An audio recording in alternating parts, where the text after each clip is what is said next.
जय श्री राधा कृष्ण। भाद्रपद मास चल रहा है। कृष्ण प्रेमियों का प्यारा कृष्ण जन्माष्टमी पर्व अभी होकर गया है। बहुत आनंद बरसा। अब भक्त कृष्ण छठी उत्सव और राधा अष्टमी पर्व की तैयारियां करेंगे। भाद्रपद मास भक्ति और आनंद बरसाने वाला महीना है। भक्ति में रमे भक्तों का प्रिय महीना। तो अब आज इस वीडियो में हम चर्चा करेंगे कि आने वाली जो भाद्रपद मास की एकादशी है, अजा एकादशी, और साथ ही गोवश द्वादशी या बछबारस, प्रदोष व्रत, कृष्ण छठी उत्सव, अमावस्या, गणेश चतुर्थी और राधा अष्टमी कब कब मनाए जाएंगे। इस एक वीडियो में हमने आगे आने वाले सभी पर्वों की जानकारी एक साथ दे दी है, इसलिए प्लीज़ इस वीडियो को लास्ट तक ज़रूर देखना।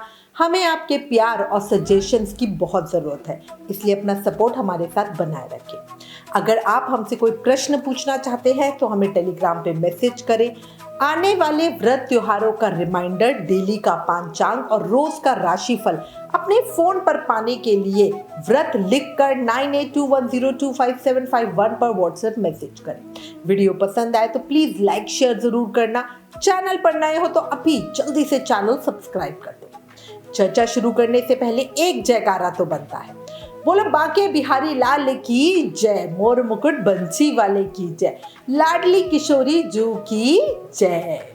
अब चर्चा शुरू करते हैं। अजा एकादशी को अंधा एकादशी भी कहते हैं। ये भाद्रपद माह के कृष्ण पक्ष की एकादशी है। अजा एकादशी का व्रत भगवान विष्णु की कृपा पाने के लिए बहुत शुभ दिन माना जाता है। इस व्रत के प्रताप से मानसिक, शारीरिक और आर्थिक तीनों लाभ मिलते हैं। मतलब शरीर में भी, दिमाग में भी, और जो भी हम आजकल धन के उससे परेशान होते हैं उन सब में हमें लाभ मिलता है। पुराणों में कहा गया है कि ग्रहों की अशुभता से मुक्ति पाने के लिए एकादशी व्रत महाफलदायी है। इस दिन स्नान, दान और तप से हर समस्या का निवारण होता है। एकादशी व्रत का सीधा प्रभाव मन और शरीर दोनों पर पड़ता है। अजा एकादशी अश्वमेध यज्ञ का पुण्य फल देने वाली महाफलकारी एकादशी है। इस एक एकादशी व्रत के प्रताप से भक्तों के सभी पापों का अंत होता है, इसलिए सभी को व्रत जरूर करना चाहिए। इस साल अजा एकादशी का व्रत 29 अगस्त और 30 अगस्त 2 दिन रखा जा रहा है। अब भक्तों के बीच बड़ी कंफ्यूजन है, तो अब हम जानते हैं कि हमें कब व्रत करना उत्तम रहेगा, 29 अगस्त को या 30 अगस्त को। सबसे पहले आपको एकादशी का समय बताती हूँ। देखो, भाद्रपद मास, जिसे ऋषिकेश मास से भी नाम से जाना जाता है, उसमें कृष्ण पक्ष की एकादशी तिथि प्रारंभ होगी इस साल 2024 में 29 अगस्त दिन बृहस्पतिवार को सुबह 1:19। इसको आप 29 अगस्त की सुबह कह सकते हो इंग्लिश कैलेंडर के हिसाब से, वरना 28 अगस्त की देर रात 1:19। एकादशी तिथि का समापन होगा 30 अगस्त दिन शुक्रवार को सुबह 1:37 पे। वही बात अंग्रेजी कैलेंडर के हिसाब से आप इसको 29 अगस्त की रात भी कह सकते हो। ऐसे में उदया तिथि के अनुसार इस साल भाद्रपद माह की अजा एकादशी का व्रत बहुत सारी जगह 29 अगस्त को रखा जाएगा। पर आपकी जानकारी के लिए बता दूं, वैष्णव जन 30 अगस्त को महाद्वादशी में अजा एकादशी का व्रत करेंगे। अब प्रश्न आता है कि जब एकादशी तिथि 29 अगस्त को पूरे दिन की सूर्योदय में है, जो अगले दिन सूर्योदय होने से पहले ही खत्म हो जाएगी, तो फिर 30 अगस्त को व्रत करने को क्यों कह रही है? 30 अगस्त को तो थोड़ी देर के लिए भी एकादशी तिथि नहीं है। 29 अगस्त की देर रात 1:37 पे एकादशी तिथि खत्म हो जाएगी। 30 अगस्त को पूरा दिन द्वादशी तिथि रहेगी। फिर क्यों 30 अगस्त को व्रत करने को कह रहे हैं? तो देखो, इसका कारण है 30 अगस्त को पक्षवर्धनी महाद्वादशी का शुभ संयोग है, इसलिए 30 अगस्त को एकादशी व्रत करना अधिक फलकारी रहेगा। अब कई लोगों के मन में ये प्रश्न आएगा कि पक्षवर्धनी महाद्वादशी होती क्या है? तो देखो, अगर अमावस्या या पूर्णिमा में 2 सूर्योदय आ जाए तो एकादशी के दिन उपवास ना करके द्वादशी के दिन उपवास होता है, उसे पक्षवर्धनी महाद्वादशी कहते हैं। अमावस्या तिथि हमारी इस बार शुरू होगी 2 सितंबर को ब्रह्म मुहूर्त के समय में 5:21 AM पे और समाप्त होगी 3 सितंबर को अर्ली मॉर्निंग 7:24 AM पे। इस तरह अब की बार अमावस्या तिथि पे 2 सूर्योदय होंगे। जब इस तरह की स्थिति होती है तब द्वादशी तिथि महाद्वादशी बन जाती है। इस बार इसी से पक्षवर्धनी महाद्वादशी का सहयोग पड़ रहा है और इसीलिए 30 अगस्त दिन शुक्रवार को व्रत करना सबसे उत्तम है। शास्त्रों में बताया हुआ है कि किसी भी एक महाद्वादशी का व्रत करने से हमें 1000 एकादशी करने जितना फल मिलता है। इसलिए भी 30 अगस्त को व्रत करना ज्यादा उत्तम है। अब कई लोग कहेंगे कि भाई हम तो 29 अगस्त को व्रत कर रहे हैं, तो क्या हम गलत कर रहे हैं? तो समझो बात को, जो लोग 29 अगस्त को व्रत कर रहे हैं वो कुछ गलत नहीं कर रहे, बस उन्हें एक एकादशी करने का फल मिलेगा। पर जो 30 अगस्त को व्रत करेंगे उन्हें 1000 एकादशी करने का फल मिलेगा। तो पूरी तरह आपकी इच्छा है। महाद्वादशी के व्रत से श्री हरि विष्णु भी सबसे ज्यादा प्रसन्न होते हैं।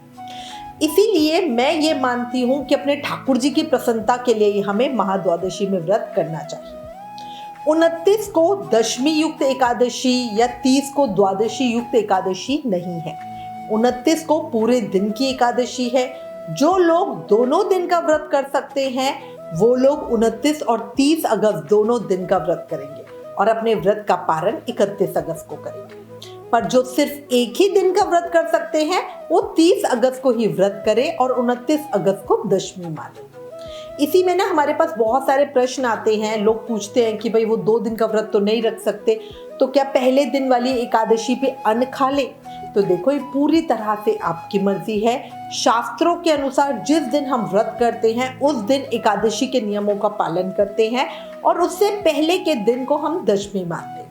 अगर आप चाहो तो पहले दिन अन्न का त्याग करके फलाहार से बनी चीजें खा लो, चाहे दिन में जितनी भी बार खा लो। इस तरह आपका दोनों दिन का व्रत ही माना जाएगा।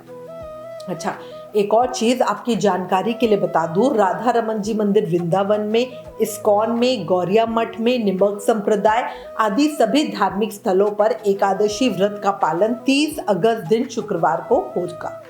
वहीं कैलेंडर्स में खाटू श्याम जी मंदिर सीकर में, उज्जैन में, कालका जी मंदिर दिल्ली में और बांके बिहारी जी मंदिर वृंदावन में 29 अगस्त दिन बृहस्पतिवार को अजा एकादशी मनाई जाएगी।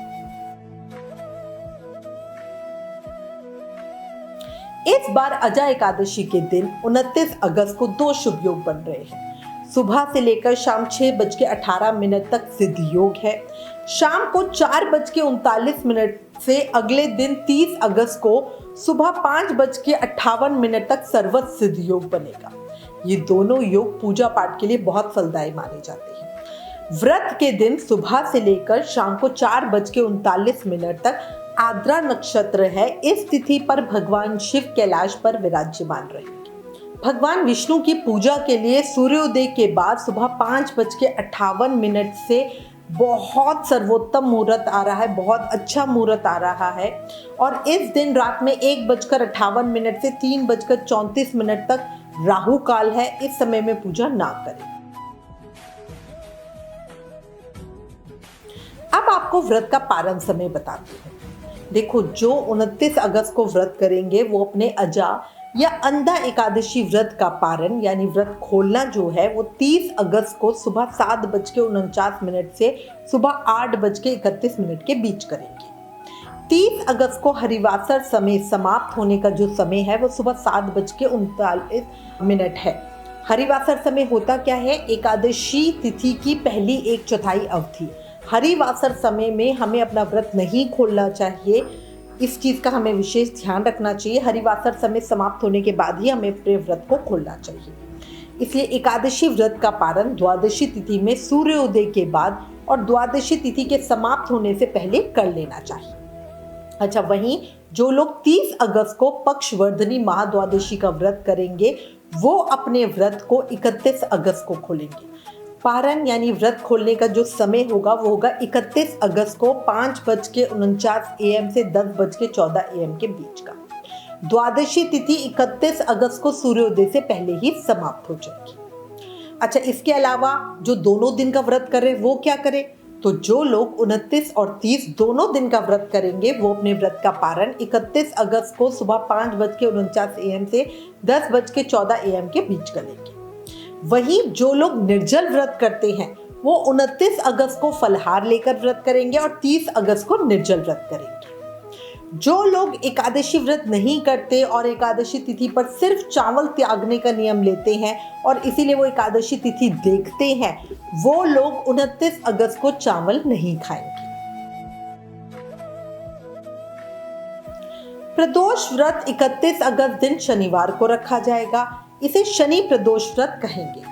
जिन लोगों का शुक्रवार को एकादशी व्रत होगा वो शनिवार को प्रदोष व्रत रखने से पहले अपने एकादशी व्रत का पारण करें, फिर अपने प्रदोष व्रत का संकल्प लें। 2 व्रत होने पर एकादशी व्रत का पारण कैसे करें उस वीडियो का लिंक नीचे मैंने डिस्क्रिप्शन में दिया हुआ है, प्लीज आप एक बार वो वीडियो देखिए।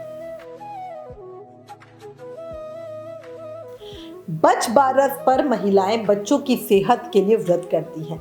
माना जाता है इस दिन व्रत रखने से पुत्र की प्राप्ति होती है और भगवान श्री कृष्ण खुश होते हैं। इस दिन पूजा करने से सभी देवताओं के पूजन का लाभ हमें मिलता है। इस दिन गाय और बछड़े के पूजन का भी विशेष महत्व है। गोवश द्वादशी, बच बारस या ओक द्वादशी 30 अगस्त दिन शुक्रवार को मनाई जाएगी। गोवश द्वादशी और पक्षवर्धनी महाद्वादशी के संयोग से 30 अगस्त बहुत ज्यादा फलकारी दिन हो जाएगा। बच बारस पर क्या करें, कैसे पूजा करें, बच बारस की कथा, सब वीडियोस ऑलरेडी चैनल पर है। उन सब वीडियोस का लिंक नीचे डिस्क्रिप्शन में दिया हुआ है। अब इस तरह से 30 अगस्त शुक्रवार को 2 स्पेशल पूजा होंगी। पहली महाद्वादशी की, दूसरी ओक द्वास की। गोवश द्वादशी पर गौशाला जरूर जाए और गाय की पूजा करके अपने हाथों से चारा खिलाए। अब कई लोग कहते हैं कि एकादशी वाले दिन हम गाय को भी अन्न नहीं खिला सकते, पर यह गलत है। सिर्फ इंसानों के लिए एकादशी पर अन्न निषेध किया गया है। गाय, चींटी, पंछी आदि को अन्न खिला सकते हैं। अच्छा, गोवश द्वादशी पर अन्न चावल नहीं खाते, पर कूटू सिंघाड़ा खाया जा सकता है। इसलिए अगर आप एकादशी व्रत फलाहार से करते हो तो शाम को एक समय कूटू सिंघाड़े के आटे से बना फलाहार ले सकते हैं।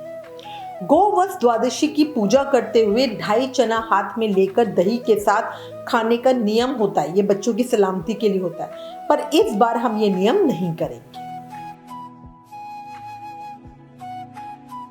अब चर्चा करते हैं कृष्ण छठी उत्सव की। देखो, इस साल 2024 में कृष्ण जन्माष्टमी उत्सव 2 दिन मनाया गया था, 26 अगस्त को और 27 अगस्त को, पर छठी उत्सव एक ही दिन करेंगे, 1 सितंबर दिन रविवार को। मासिक शिवरात्रि व्रत 1 सितंबर 2024 दिन रविवार को रखा जाएगा। निश्चित काल की पूजा का जो शुभ समय है वो 11:58 PM से 12:44 AM का है, 2 सितंबर को हो जाएगी। इस साल अमावस्या तिथि में 2 सूर्योदय हैं। इसी से किसी जगह पे 2 सितंबर को और कई जगहों पे 3 सितंबर को अमावस्या मनाई जा रही है। अमावस्या 2 सितंबर 2024 दिन सोमवार को मनाना ज्यादा उत्तम होगा। देव कार्य, पितृ कार्य, तर्पण आदि सभी 2 अगस्त को करें। अधिक जानकारी का वीडियो जल्दी अपलोड करूंगी। 7 सितंबर दिन शनिवार को गणेश चतुर्थी है। इस दिन से भक्त अपने घर पर गणेश जी को विराजित करके उनकी पूजना अर्चना करके 10 दिन के बाद उनका विसर्जन करते हैं। याद रखना, भादों की गणेश चतुर्थी पर चंद्रमा के दर्शन नहीं किए जाते। क्यों नहीं किए जाते, इसका जवाब आपको हमारी वीडियो में मिलेगा। वीडियो का लिंक नीचे डिस्क्रिप्शन में दिया गया है। 8 सितंबर दिन रविवार को ऋषि पंचमी व्रत रखा जाएगा। पीरियड्स में हुई गलती की क्षमा याचना के लिए ये व्रत रखते हैं। कैसे व्रत रखें, ऋषि पंचमी व्रत की कथा, सब वीडियोस का लिंक नीचे डिस्क्रिप्शन में दिया है। अब बात करते हैं हमारी प्यारी राधा रानी के जन्म उत्सव की, जिसे हम राधा अष्टमी कहते हैं। 11 सितंबर दिन बुधवार को श्री राधा अष्टमी मनाई जाएगी। राधा रानी का प्रादुर्भाव दोपहर 12 बजे हुआ था। राधा अष्टमी की पूजा कैसे करें, क्या ना करें, राधा रानी के लिए स्पेशल भोग, अरबी, इन सब का वीडियो ऑलरेडी चैनल पर है। अगर आप राधा अष्टमी के लिए कोई विशेष वीडियो चाहते हैं या आपका कोई प्रश्न है तो प्लीज हमें मैसेज करें। इसी के साथ मैं उम्मीद करती हूँ इस वीडियो में दी गई जानकारी आपके लिए उपयोगी होगी। इससे रिलेटेड अगर आपके पास कोई भी कमेंट्स या सजेशन है तो प्लीज़ हमें लिखें। ज्ञान बांटने से बढ़ता है, इसलिए इस वीडियो को ज़्यादा से ज़्यादा शेयर करें। आप हमें फेसबुक और इंस्टाग्राम पे भी ज़रूर फॉलो करें। Please like, share and subscribe. Thank you. जय श्री राधा कृष्ण।